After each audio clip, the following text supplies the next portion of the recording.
The DuPont Company of Wilmington, Delaware presents the Cavalcade of Music.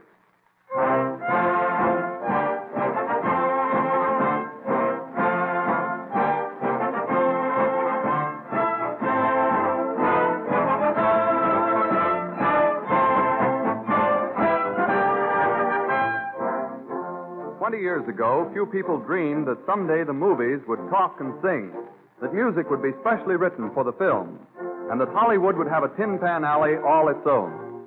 But it happened, and one of the composers who has climbed to the top via the movies is a young man named Nacio Herb Brown.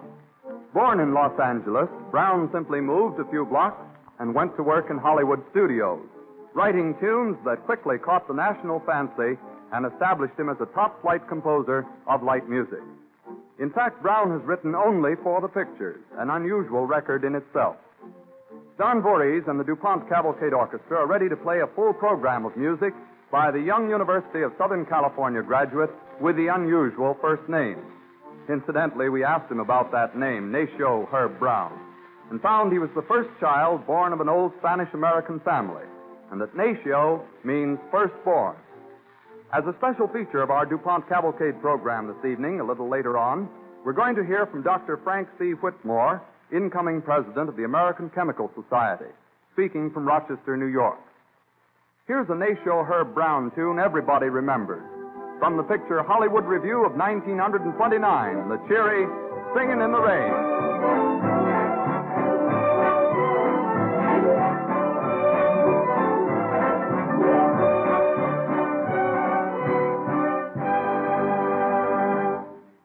When Raymond Navarro starred in the talking picture The Pagan, audiences left the theater humming a song that soon became one of the country's top tunes, Nacio Herb Brown's Pagan Love Song. Don Voorhees and the DuPont Cavalcade Orchestra play it.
8 years ago, Nacio Herb Brown had established himself as a star composer for the musical movies. One hit after another came from his pen, and one of the most popular was this one, The Moon is Low, from the picture Montana Moon.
One of the finest actresses on stage or screen once sang a Nacio Herb Brown number into almost immediate popularity.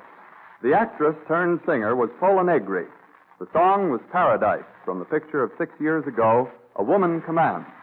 Here it is, a special Don Voorhees setting of the waltz, Paradise.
In addition to his skill at writing interesting melody, Nacio Herb Brown knows how to make music tell a story, too.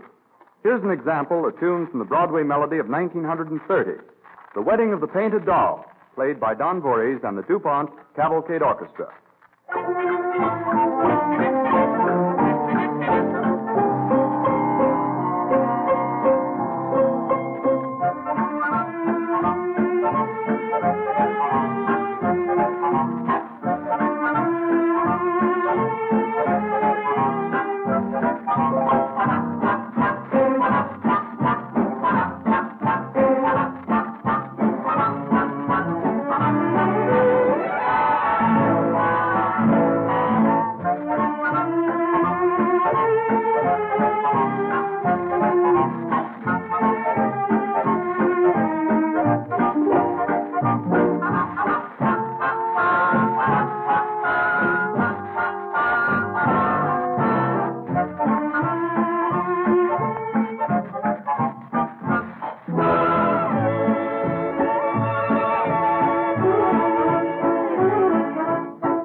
The high spot of a picture called Student Tour, which came out 3 years ago, was a gay, jingly tune that was easily the hit of the show. It's one of Nacio Herb Brown's own favorites. And if he's listening in out in Hollywood, we hope he'll enjoy hearing Don Voorhees and the DuPont Cavalcade Orchestra in a special setting of A New Moon Over My Shoulder.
ask a group of musicians to name the best number Nacio Herb Brown has written. The chances are good that the majority vote will be for Temptation. Bing Crosby sang it in the picture Going Hollywood, and ever since then it has been a real favorite. Temptation.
Now for a preview.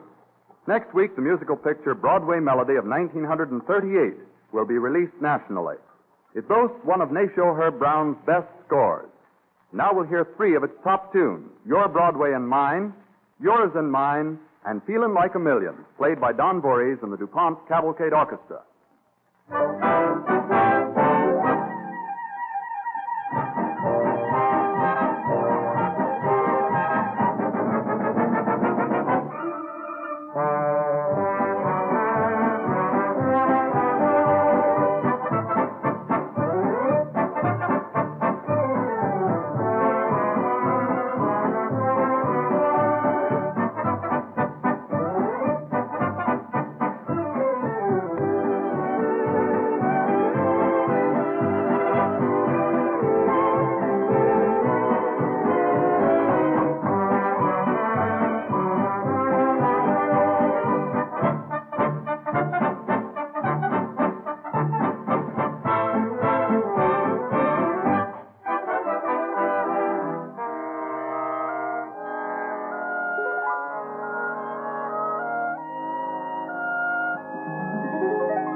Nacio Herb Brown was among the first to win renown in popular music circles without even setting foot on Broadway's famed Tin Pan Alley. For his contributions to the music of the movies, which is much of the music we sing and dance to these days, we're pleased to salute Nacio Herb Brown in our DuPont Cavalcade of Music. Now for our trip to Rochester, New York, which we mentioned earlier. In that city, 3,000 members of the American Chemical Society are attending the 94th National Meeting, and at this moment are holding their banquet in the dining hall of the Bausch & Lomb Optical Company. We're going to hear from Dr. Harrison E. Howe, outstanding writer and editor of chemical subjects, and Dr. Frank C. Whitmore, Dean of the School of Chemistry and Physics at the Pennsylvania State College and President-elect of the American Chemical Society. Dr. Howe will ask Dean Whitmore a few questions about the activities of the American Chemical Society and their importance to the world at large. We turn now to Rochester, New York, and Dean Whitmore. Good evening. I'm happy to appear on DuPont's Cavalcade program as spokesman for my fellow chemists. I find that I am to be interviewed by my friend Harrison Howe, and I guess we're ready, aren't we, Harrison? I guess we are, Dean Whitmore. And why don't you begin by telling the Cavalcade audience the purpose of these national meetings of the American Chemical Society? Well, there are many reasons for the meetings, of course, but the principal ones are these: to hear reports on original research projects of the past year and to review the most recent achievements of chemistry. By exchanging information, we make progress easier, and when we achieve progress, we feel that chemistry is doing its part toward serving public welfare. I see. Now, Dean Whitmore, how does such progress directly affect my friends and my family? In many ways, every day. For example, chemistry gives us better food, better clothing, and better shelter. Chemistry provides improved refrigerants to preserve our foodstuffs, garments produced from man-made fibers, new materials for our homes, the automobile, from its tires to its finishes, the photographic industry, including the movies. All these necessities, as well as many luxuries, were created or vastly improved by chemists. Yes, chemistry certainly has contributed to our comfort and well-being. Now, Dean Whitmore, won't you tell us about some of the new things right out of the chemical laboratories, which soon may play an important part in our lives? Yes, there are plenty of them, too. The health-giving vitamins are all pretty much under control now. Vitamin A has been separated from cod liver oil so that it no longer tastes fishy. Vitamin B within the year has become a product of the chemical factory instead of being laboriously extracted from rice husks. Vitamin C has been made synthetically, and a new method of putting vitamin D into milk increases its effectiveness tenfold. And what about the rest of our food supply? Several important developments are underway. Plant hormones, those complex chemicals which control the growth of plants, have lately been discovered. They so stimulate plants that we may soon be able to produce fruit or grain almost as plentifully as we wish. The ravages of insects, such as moths, grasshoppers, scale beetles, that devour much of our food, may very well be prevented in the future by new insecticides harmless to humans and animals. Agriculture may become more productive, and humanity may get a more generous share of the products of the soil when some of these recent chemical discoveries are put to work. Dean Whitmore, do you think we have reached anywhere near the limits of discovery in chemistry? Well, Dr. Howe, prophecy is hazardous at best, and when speaking of research, it is doubly so.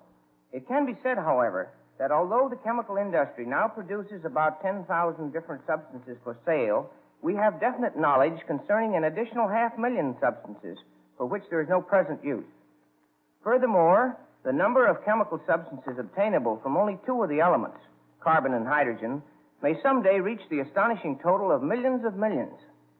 With such unexplored prospects before us, prophecy fails us completely. Research by chemists into these things will change our habits in the future, as it has in the past.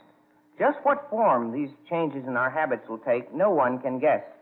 However, we can be sure that chemists will create new uses for products of farm, forest, and mine, and new employment and opportunity for generations of Americans to come.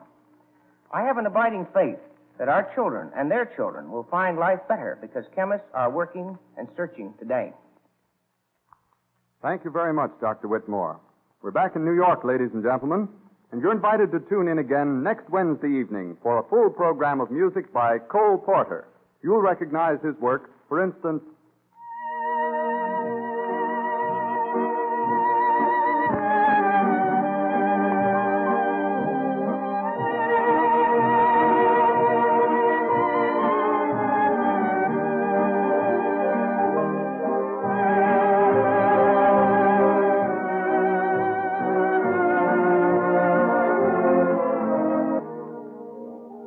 That's Night and Day by Cole Porter, one of the Porter tunes you'll hear next Wednesday. And here's news. We had so many nice letters about radio's ace baritone, Conrad Thibault, when he appeared on this series earlier in the summer, that we've asked him to return. So tune in next Wednesday, same time and station, for Conrad Thibault with Don Voorhees and the DuPont Cavalcade Orchestra, when the DuPont Company of Wilmington, Delaware, will again present the Cavalcade of Music.